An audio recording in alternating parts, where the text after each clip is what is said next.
अऊज़ुबिल्लाहि मिनश्शैतानिर्रजीम बिस्मिल्लाहिर्रहमानिर्रहीम अस्सलातु वस्सलामु अलैका या सय्यदी या रसूल अल्लाह व अला आलिका व अस्हाबिका या हबीब अल्लाह। मुअज़्ज़िज़ सामीन अज़ीज़ान गिरामी क़दर, अस्सलामु अलैकुम व रहमतुल्लाहि व बरकातुहू। इससे कबल के हम अपनी गुफ्तगू का आगाज़ करें, आप सबसे गुजारिश है कि हमारी वीडियो को आखिर तक देखें। जिसने अभी तक हमारे इस चैनल को सब्सक्राइब नहीं किया, उनसे गुजारिश है कि वो हमारे इस चैनल को सब्सक्राइब कर लें ताकि हर नया आने वाला टॉपिक आप तक बआसानी पहुँच सके। इससे कबल हमने शेख कामिल के औसाफ के बारे में 3 ख़ास औसाफ बयान किए थे।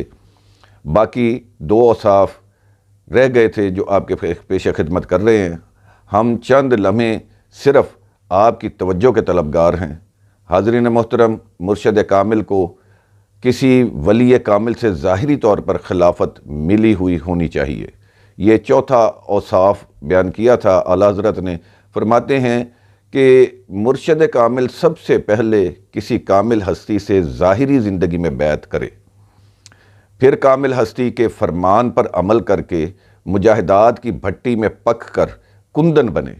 जब कामिल हस्ती को इस बात का यकीन हो जाता है कि मेरा ये मुरीद मेरे बाद दीन का काम एहसन तरीके से कर सकता है और तरीक़त का फैज़ अपने मुरीदैन में तकसीम कर सकता है, तो वो फिर कामिल हस्ती ज़ाहिरी तौर पर अपने मुरीद को खिलाफत अता कर देते हैं। तो फिर वो मुरीद बैत भी कर सकता है और खिलाफत भी दे सकता है। हाज़रीन मोहतरम, नक्शबंदी सिलसिले में बातनी बैत का कोई वजूद नहीं, ना ही बातनी खिलाफत का कोई वजूद है। अगर कोई शख्स कहे कि मुझे फ़लाँ हस्ती ने ख्वाब में बैत किया और इस बैत की शरई कोई हैसियत नहीं, शरीयत इस तरह की बैत को तस्लीम नहीं करती। हुज़ूर नबी करीम सल्लल्लाहु अलैहि वसल्लम ने जब हुदैबिया के मुकाम पर 1500 सहाबा कराम से बैत ली थी, उस वक्त आप सल्लल्लाहु अलैहि वसल्लम ने हज़रत उस्मान गनी रज़ी अल्लाह ताला अन्हो से भी बैत ली थी, जबकि आप बसिलसिला सफ़ारत मक्का गए हुए थे। इस मौका पर ख़बर पहुँचाई गई कि हज़रत उस्मान गनी रज़ी अल्लाह ताला अन्हो को शहीद कर दिया गया। अगर शहीद हो जाते तो हुज़ूर नबी करीम सल्लल्लाहु अलैहि वसल्लम बैत क्यों लेते? आप सल्लल्लाहु अलैहि वसल्लम को यकीन था कि हज़रत उस्मान गनी रज़ी अल्लाह ताला अन्हु शहीद नहीं किए गए, इसीलिए बैत ली। ये इस बात की दलील है कि बैत ज़ाहिरी ज़िंदगी में होती है। नक्शबंदी सिलसिला में गद्दी नशीनी का भी कोई कॉन्सेप्ट नहीं। अगर वालिद कामिल पीर भी हैं तो उनके विसाल के बाद उनका बेटा अपने वालिद से बैत हुए बगैर गद्दी पर बैठ नहीं सकता, मुरीद करना शुरू नहीं कर सकता। ऐसे शख्स की बैत तरीक़त तस्लीम नहीं करती, क्योंकि तरीक़त का सिलसिला मुनक़ता हो जाता है। ऐसे शख्स का मुरीद नहीं होना चाहिए। और अगर कोई इसके बावजूद मुरीद करता है और खिलाफत भी देता है, तो ऐसे शख्स की दी हुई खिलाफत भी तरीक़त तस्लीम नहीं करती। एक हकीकी मिसाल इख्तिसार के साथ आपके गोशगुजार करता हूँ। झंग के इलाके के एक बहुत बड़े बुज़ुर्ग गुज़रे हैं जिनका नाम शाह बुलेल रहमतुल्लाह अलैह था। आपके वालिद बहुत बड़ी गद्दी के मालिक थे। शाह बुलेल रहमतुल्लाह अलैह अभी अपने वालिद के मुरीद नहीं हुए थे कि आपके वालिद का इंतकाल हो गया। मुरीदैन का ये आलम था कि लाखों में उनके मुरीदैन थे। शाह बुलेल रहमतुल्लाह अलैह ने अपने सिलसिले को आगे लेकर चलना था। मुरीदैन आते, शाह बुलेल रहमतुल्लाह अलैह के हाथ चूमते, उनकी सोबत में बैठते और नए आने वाले उनका मुरीद होना चाहते, लेकिन आप किसी को मुरीद ना करते।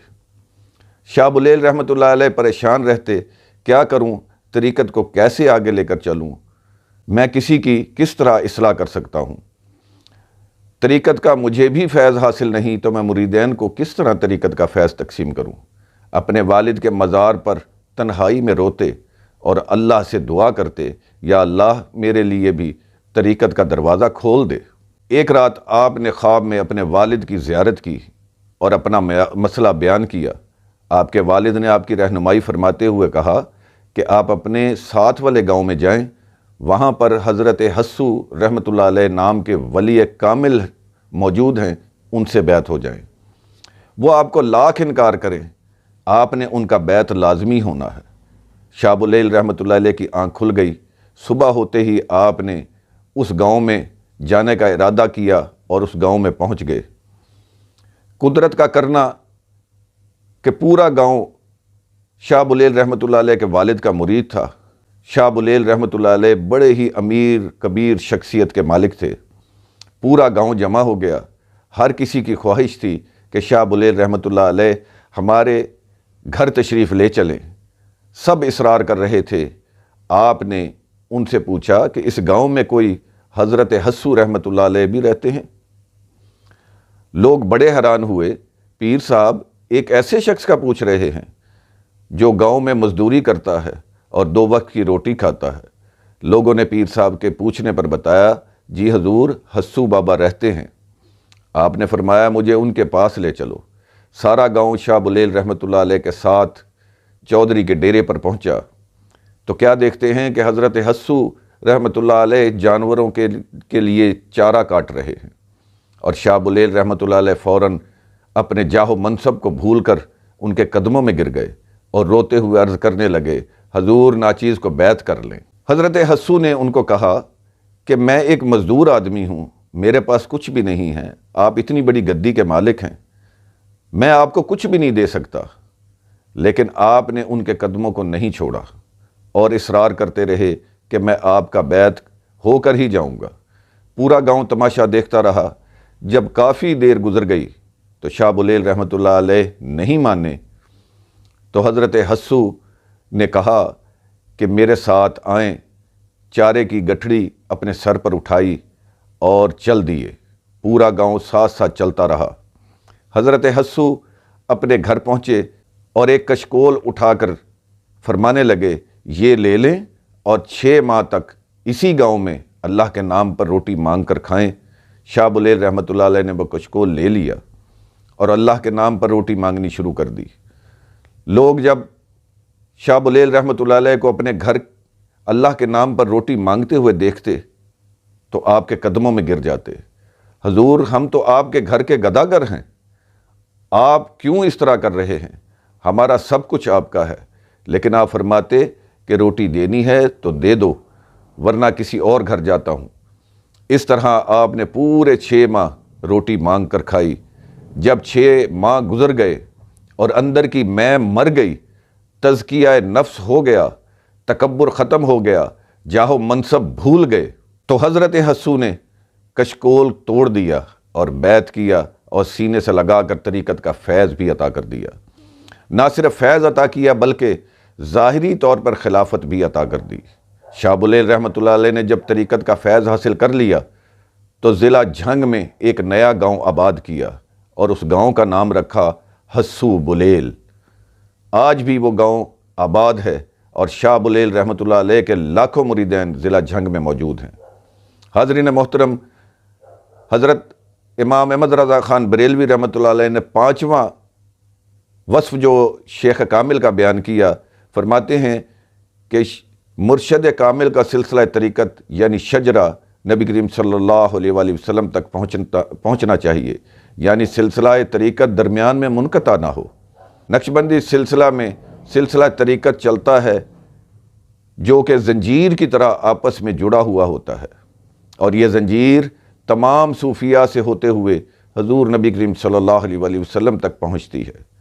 طریقت، تصوف، روحانیت میں فیض سینہ بہ سینہ جاری ہوتا ہے۔